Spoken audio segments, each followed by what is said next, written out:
సభ్యులు అడిగిన ఈ ప్రశ్న అత్యంత కీలకమైనది.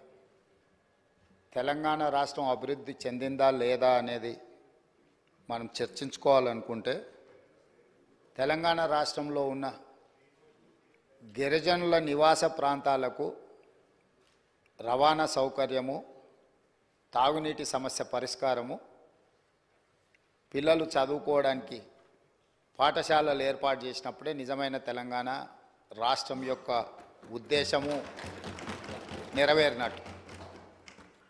ఈ మధ్యకాలంలో నేను చాలా విషయాలు నా నియోజకవర్గంలో కూడా తమరికి తెలుసు, తమరి పక్కనే ఉంటుంది బొమ్మరాజ్పేట మండలం. దాదాపుగా 72 తండాలు ఉన్నాయి ఒక మండలంలో. చాలా తండాలకు రవాణా సౌకర్యం లేదు, కానీ అవి గ్రామ పంచాయతీలుగా మారినాయి. ఆ ఊర్లో పాఠశాల లేకపోయినా, ఆ ఊరికి రోడ్డు లేకపోయినా, కొన్ని తండాలలో కరెంటు లేకపోయినా మనం వాటిని గ్రామ పంచాయతీలుగా వాటికి హోదా ఇచ్చినాం. అందుకే ఈ ప్రభుత్వం నిశితంగా గమనించి ఈ తెలంగాణ రాష్ట్రంలో ఉన్న అన్ని తండాలలో గ్రామ పంచాయతీలుగా రూపాంతరం చెందిన, గతంలోనే గ్రామ పంచాయతీలుగా ఉన్న తండాలకు ఖచ్చితంగా తండాల నుంచి మండల కేంద్రానికి 100% బీటీ రోడ్డు వెయ్యాలి అని మా ప్రభుత్వం నిర్ణయం తీసుకున్నది. అదేవిధంగా అన్ని తండాలకు తాగునీటి సౌకర్యము, విద్యుత్తు సౌకర్యము. పాపం మంత్రి గారు, మాజీ మంత్రి గారు గతంలో వాళ్ళ నాయకుడు చెప్పిన అబద్ధాలనే ఇంకా బతుకుతున్నట్టున్నాడు. కావాలంటే వారిని తీసుకెళ్తాము.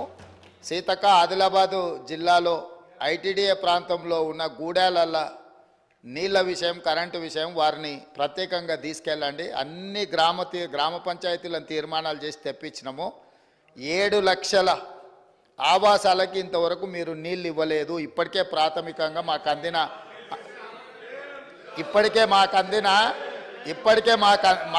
అందిన సమాచారము. కాబట్టి అధికారిక లెక్కలు మీకు ఇస్తాము. ఎందుకంటే మీరు తప్పులు చేసి ఆ చేసిన తప్పులను ప్రజలు గుర్తించి ప్రజల్ని మిమ్మల్ని శిక్షించినా కూడా మీరు మారడం లేదు.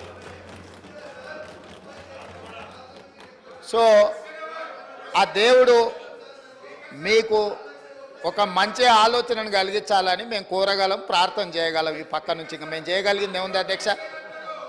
అందుకే అధ్యక్ష, ఈరోజు మా ప్రభుత్వం తెలంగాణ అభివృద్ధి అంటే తండాలలో, గూడాలలో కనీస సౌకర్యాలను ఏర్పాటు చేసినప్పుడే తెలంగాణ రాష్ట్ర అభివృద్ధి జరిగినట్టు అని బలంగా మా ప్రభుత్వం భావిస్తుంది. అందుకే తండాలలో, గూడాలలో విద్యుత్తు సమస్య పరిష్కారానికి, విద్య సమస్య పరిష్కారానికి, ఆ తండాల నుంచి మండల కేంద్రాలకు కనీసం ఒక్కటైనా బీటీ రోడ్డును ఏర్పాటు చేసే సమస్య పరిష్కారానికి, మండలాల నుంచి జిల్లా కేంద్రానికి మిగిలిపోయిన డబుల్ రోడ్లు ఏవైతున్నాయో వాటిని పూర్తి చేయడానికి, జిల్లా కేంద్రాల నుంచి హైదరాబాద్ నగరానికి 4 లేన్ రోడ్స్ వేయాలని ఈ రాష్ట్రంలో ఎక్కడైనా ప్రతి వాడికి ఒక మంచి రవాణా సౌకర్యం ఏర్పాటు చేయడం ద్వారా ఇవాళ పేదవాళ్ళు కష్టపడి వాహనాలు కొనుక్కుంటున్నారు, కానీ సొంత ఊరికి పోవాలంటే రోడ్డు ఉండడం లేదు. సైకిల్ మోటార్ల మీద పోయి గుంతలలో పడి కింద పడి భార్య పిల్లలతో పోతూ ప్రమాదానికి లోనై చనిపోతున్నారు. దీనికి కారణం మనం సరైన మౌలిక వసతులు ఏర్పాటు చేయకపోవడం. అందుకే రాష్ట్ర ప్రభుత్వం ప్రత్యేకమైన కార్యాచరణ తీసుకొని ఇప్పటివరకు నిర్లక్ష్యానికి గురైన తండాలను, గూడాలను, మారుమూల ప్రాంతాలను అభివృద్ధి పదం వైపు నడిపించాలని ఈ ప్రభుత్వం భావిస్తుంది. సభ్యుడు వంశీకృష్ణ గారైనా, డాక్టర్ రామచంద్ర నాయక్ గారైనా ప్రస్తావించిన అంశాలతో ప్రభుత్వం పూర్తిగా ఏకీభవిస్తుంది.